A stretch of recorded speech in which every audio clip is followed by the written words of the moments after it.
Anak ni Cesar Montano kay Sandra Seifert, isang lalaki. Lalaki ang panganay na anak ni Cesar Montano at ang beauty queen na si Sandra Seifert.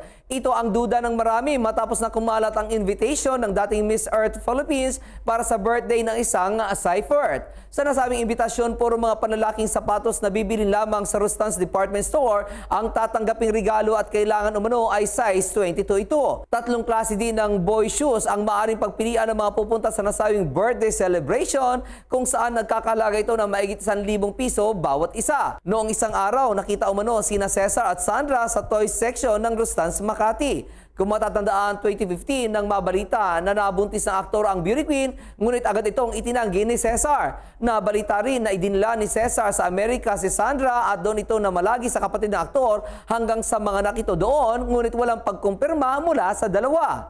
Samantala, bukas naman kami sa panig ni Cesar at Sandra. Showbiz for more! Like and share this page for more!